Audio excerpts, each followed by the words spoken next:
Hello jawans, welcome to modern vlog. So இந்த video பார்த்தீங்க அப்படின்னா ட்ரைசெப்ஸ் ஒர்க் அவுட். அதாவது நம்ம ஜிம்முக்கு போகிறது காரணமே ஒரு சில பேர் ட்ரைசெப்ஸ் வரணும் அப்படின்னு சொல்லுவாங்க. அதாவது இப்போது பார்த்தீங்க அப்படின்னா ஒருத்தவங்களை பார்த்துட்டு நான் ஜிம் போறியா அப்படின்னு கேட்கறதுக்கு காரணம் ட்ரைசெப்ஸ் இருக்கும். அது ஜஸ்ட் இருக்காது, சிக்ஸ் பேக் இருக்காது, கட்ஸ் இருக்காது, ஆனால் ட்ரைசெப்ஸ் இருக்கும் கண்டிப்பாக. ஏன்னா அது இருக்கும்போது நீங்கள் இந்த ஜிம் போறியாடா, ஜிம் போயிட்டுருக்கியா அப்படின்னு கேட்பாங்க. கேட்டதுக்கு அப்புறம் எப்போ கண்டுபிடிச்சேன் கேட்டால் ட்ரைசெப்ஸ்லாம் இருக்குது, பயங்கரமாக ட்ரைசெப்ஸ்லாம் இருக்குது அப்படின்னு சொல்லுவாங்க. ஸோ இந்த மாதிரி தான் நடந்திருக்கு. ஓகேவா? அதனால் ட்ரைசெப்ஸ்ன்றது ரொம்ப ரொம்ப ரொம்ப ரொம்ப முக்கியம். நம்ம ஜிம் போகிறது ஆறுமே ட்ரைசெப்ஸ் தான் அப்படின்னு கூட சொல்லலாம். இப்போ லெக்குக்கு போடுவீங்க, பைசெப்ஸ் போடுவீங்க, ஜெஸ்ட்டுக்கு போடுவீங்க, அதெல்லாம் லேட் ஆகும். ட்ரைசெப்ஸுன்னும் போது கொஞ்சம் சீக்கிரமாக வரக்கூடிய ஒரு விஷயம், ரொம்ப கஷ்டமாகவும் இருக்கும் இல்லையா? ரொம்ப கஷ்டமான ஒரு ஒர்க்கவுட்னா ட்ரைசெப்ஸ் தான். வர வைக்கிறது ரொம்ப கஷ்டப்படணும். ஆனால் வந்துட்டா சீக்கிரம் போகாது.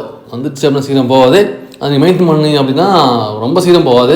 இல்லை மெயின்டைன் பண்ண மாட்டீங்க அப்படின்னா மேபி அந்த கொழுப்புனால் அது கரைய வாய்ப்பு இருக்குது.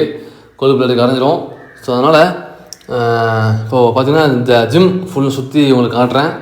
காட்டாமலியில் இருக்குது ரோலக் ஜிம், கும்பலம் மெயின் ரோடில் இருக்குது, ஆப்போசிட் டு ராமலிங்க செட்டியார் மண்டபம். அதான் இருக்குது மண்டபம் இருக்கு இல்லையா? அது மண்டபம். ஸோ பார்த்துக்குங்க.